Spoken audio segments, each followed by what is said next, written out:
madh. Kush është keq kuptimi? Keq kuptimi i madh është sikur Izraeli tërheq SBA-n prej hundës.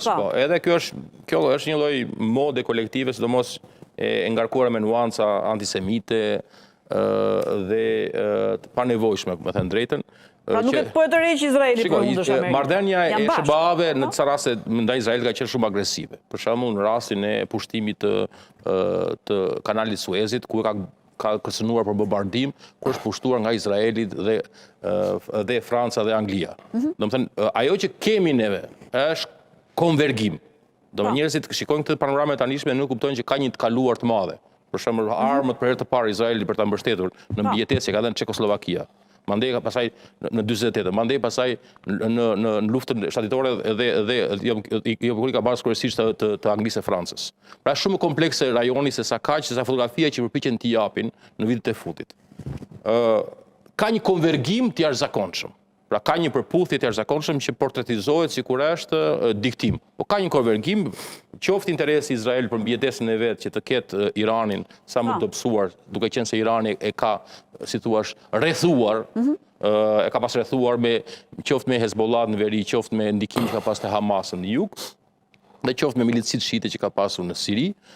Dhe ka një konvergim pasaj me Shtetet Bashkuara Amerikës. Dhe këtu pasaj do të them që kjo ndërhyrje e Amerikës edhe SBA-s nuk do të parë thjesht vis-a-vis Iranit, por edhe si një sjellje natyrshme e hegemonisë amerikane në rend ndërkombëtar në strategjinë e tyre madhështore të sigurisë. Mirë, se duket kështu e bukur kur e thua ti. Ta shpjegoj, hegemonia e tyre. Sepse së pari njëherë do të tregojmë që ka interesat të qartë strategjik të SBA-ve në këtë ndërhyrje. Është siguria energjetike, janë korridoret energjetike, janë siguria e tregjeve, mbrojtja e trupave të tyre. Ta mbaroj. Jo, dua të them që këtu flitet që mund të kjo lufta, ky përshkallëzimi mund sjellë pasoja në ekonominë. Ta shpjegoj pse nuk do ketë përshkallëzim. Se do e pyes zotin Buxhuku, se kam gjetur një shqetësim edhe sepse një ndër rreziqet kryesore që kanë fuqitë e mëdha është ajo që quhet tendosja e tepërt, overstretching. Dhe padyshim që ata nuk do donin të rifuteshin sërish në një konflikt afatgjatë siç ndodhi me Irakun, që largon vëmendjen atij ku kanë prioritetin kryesor që është indo-paqësori. Dakord? Pra, për ta varijuar pak të parën që mos të ngelet si element i caktuar edhe mos kuptohet.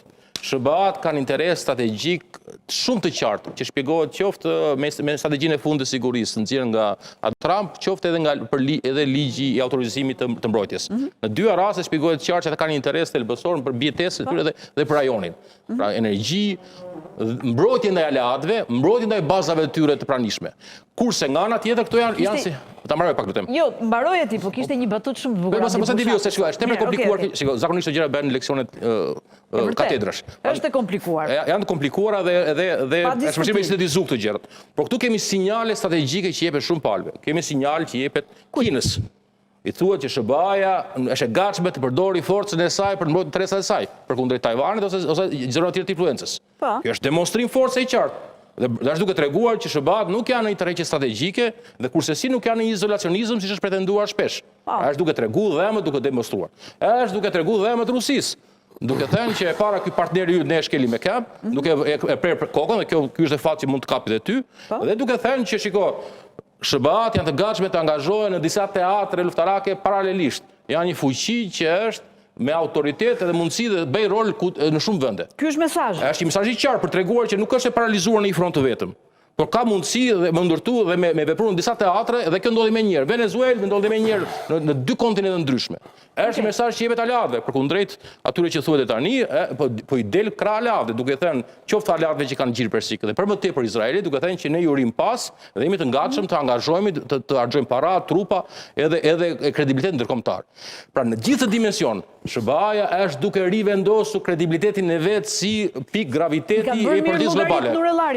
I kanë bërë mirë Nuk e di të the, unë po tregoj motivin. E po tregoj që kjo që po ndodh nuk është një shpërthim emocional, as një improvizim momentit, pra mos kapemi nga deklarata që dalin tek tuk. Por ajo që po ndodh është tipike çfarë bën një fuqi e madhe si SBA-t, superfuqia po themi, dhe është një herazi me një veprim që bën në një teatr të caktuar lufte, jep disa mesazhe në nivel global. Edhe atyre që aty nuk janë direkt të përfshirë, por gjithsesi ka flirtuar me regjimin e Iranit. Me regjimin iran ka flirtuar Kina, duke ofruar edhe transferim teknologjie. Edhe Rusia. Me regjimin iran ka flirtuar edhe Rusia. A mund të përfshihen ama edhe Kina dhe Rusia? Ata nuk do përfshihen. Mund përfshihen aktorë të tjerë në ndim. Jo, se nuk do përfshihen sepse është shumë e vështirë me u angazhu aty, po sinjali po i jep. Pra për ta sqaruar SBA e kanë po japin sinjalin. Tani, pse nuk do jetë ky konflikt afat gjatë, sepse është i humbet e përsin që ka një superfuqi. Dhe e detyron të devijoj vëmendjen nga teatrët tjera ose nga zonat tjera ku ka përparësi më të madhe, siç është në këtë rast, për ballafaqimi me Kinën në zonën e Azisë së Largme. Pra, në këtë aspekt, kjo që po ndodh, nuk është vetëm përkundrejt Teheranit. Po, është mesazhi im më gjerë. Dhe përputhen me strategjinë gjeopolitike që kjo administratë nuk e ka mbajtur të fshehur. Jo. Dhe këto janë veprimet e qartazi që vënë në zbatim ata që ka deklaruar, pra janë fjalët që kthehen në vepra faktikisht. Okej, të pyes pak zotin Buxhuku nga Konfindustria. Mirëmbrëma, zoti Buxhuku. Mirë se erdhe në Now.